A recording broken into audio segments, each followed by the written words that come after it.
A Las Vegas concert shattered by a barrage of bullets. At first, confusion over what was happening. Then people desperately trying to escape.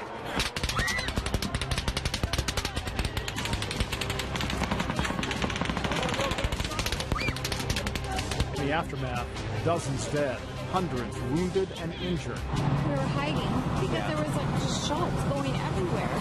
And there were just dead people everywhere. The killer identified as 64-year-old Stephen Paddock, now responsible for the deadliest mass shooting in U.S. history. We are joined together today in sadness, shock, and grief.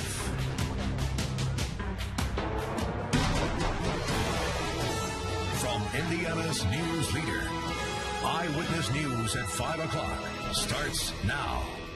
Most of us woke up to the news of the deadly Las Vegas shooting, and all day the story has been evolving. And right now, we now know that there have been at least 58 deaths and more than 500 people wounded or even injured. The killer had been staying in the Mandalay Bay Resort and Casino for 4 days leading up to all this. Police say Stephen Paddock had at least 10 assault rifles with him. They say they found nearly 200 loaded magazines in his room. The shooting itself lasted for 4.5 minutes. Now, down the hall from the suite, Paddock set up cameras so he could actually see when officers were coming. He took his own life before they could finally get to him.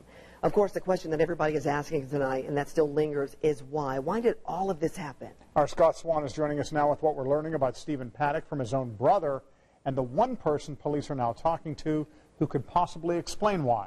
Scott? Yeah, John, the shooter's position was here in the Mandalay Bay on the 32nd floor. Had a room up there right across the street. This is the concert venue. Last night it was jam-packed. 22,000 people in this area, tightly packed, with no easy way out.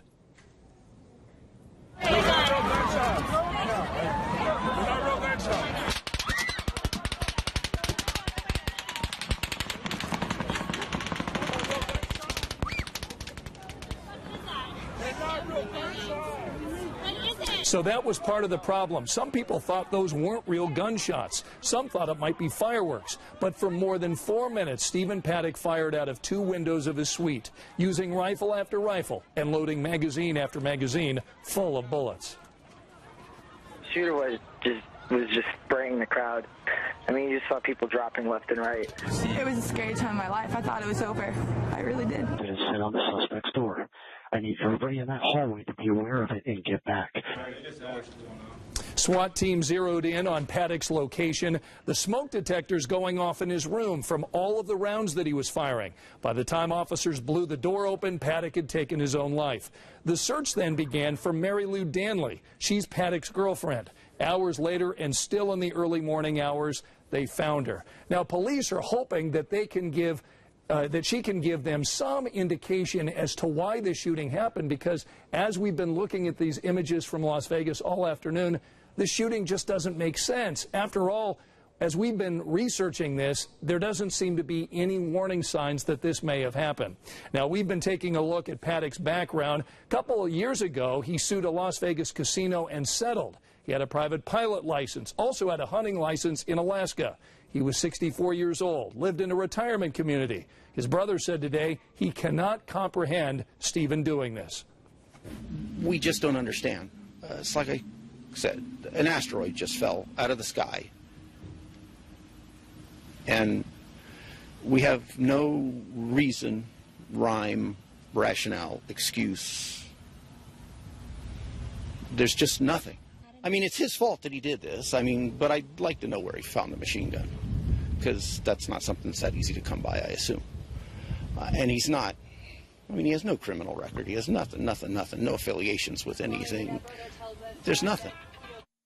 Police are also searching Stephen Paddock's home about 80 miles from Las Vegas, hoping to learn why this shooting happened. We're going to continue digging into this investigation here in the newsroom over the next 90 minutes. When we learn new developments, we'll, of course, pass them along to you. John and Andrea, back to you. All right, Scott, thanks so much. ISIS is claiming responsibility tonight, saying Paddock converted months ago, but there is no evidence to back that up. In fact, today, President Trump denounced that shooting and promised to visit victims and first responders on Wednesday of this week. He brutally murdered more than 50 people and wounded hundreds more. It was an act of pure evil. The president also ordered flags across the country to fly at half-staff. Now take a look at the U.S. Capitol as the flag was lowered there. Now, as you know, country music singer Jason Aldean was performing when the gunfire erupted. And today he put out a statement shortly afterwards on Instagram. He says the night had been beyond horrific. Aldean said he and his crew were okay. The singer then offered his thoughts and prayers to everyone involved who was hurt on what should have been a fun night. And also a GoFundMe page has now been set up. The funds will be used to provide financial relief and support to the victims and the families. Now, the initial goal was $1 million. Now, as you can imagine, it is up to $2 million and even growing. We have a link to it at WTHR.com if you would like to donate. Among the thousands of people in the crowd last night in Las Vegas was a woman from Lebanon. She ought to be getting home in a few minutes now, but earlier today she talked with Rich Van Wyk and told him her survival story. Rich? John, we caught up with Karen Reeves-Clark in between flights home. She was in Vegas for a weekend with her girlfriend. A decision to move from the stage area back to some seats in the back and then run fast probably saved their lives. When we started hearing the pop, pop, pop, and we immediately knew that it was gunfire. We immediately looked at each other, jumped up, grabbed arms, and started just running. And there were actually security guards telling us to keep moving, get out, get out. And so we ran out of the venue. And what was happening around you as you tried to get out of that venue? Just masses of people just running and screaming and people crying. And just very confused about what was happening around us. Just a few songs earlier, Karen's friend recommended they move away from the stage and sit in seats that happen to be closer to the exit. Yes, I'm so blessed that my friend suggested that we go sit down so that I could rest my foot, because I literally think that saved my life. You might not have been able to get out otherwise.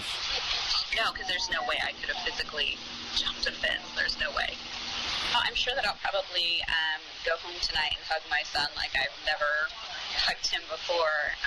Just very grateful to be here and be able to experience life, because so many of these people will never be able to do the things that I get to do.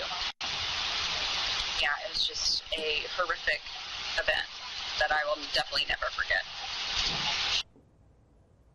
Karen admits she probably doesn't realize the scopes of the tragedy until she saw the news. The Lebanon woman believes she's still in shock, really hasn't understood everything that she's been through. Tonight, John, at 6 o'clock, we're going to talk to security experts about the mass shooting. Can these be prevented, and what is Indianapolis doing about it? All right. Thank you, Rich Van Wyk. And she was not the only one. Our own David McAnally is at the airport tonight, where a flight from Las Vegas landed in just the last 2 hours, with a lot of witnesses to the chaos of that shooting. David. This afternoon we talked to some of the passengers coming down those stairs there from a Southwest flight that came in from Las Vegas. All of them just equally shocked at what they saw in the aftermath. We ended up walking our friend out to where the taxis were, and the moment we got out to our taxis, I looked over and people were running down the escalator screaming.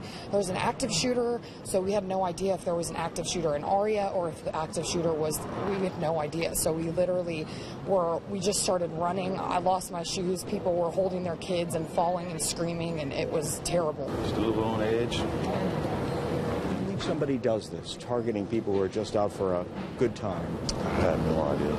I mean, can't explain it. Devastating. All the people that were hurt last night. I've seen a lot of scared people running around last night, running, panicking. It was just crazy. I'm just glad to be home. We know we have more Hoosiers coming in from their weekend in Las Vegas, what was to be just a getaway weekend of fun, and now turned into something dramatic and something horrible. We'll have more for you tonight at 6 o'clock in the Night Beat. David, thank you. And now, with 58 people dead, this shooting is now the deadliest mass shooting in U.S. history. The June 2016 massacre of the Pulse nightclub killed 49 people. The Virginia Tech University shooting in 2007 left 32 people dead, and 27 were killed at Sandy Hook Elementary School back in 2012, most of those children.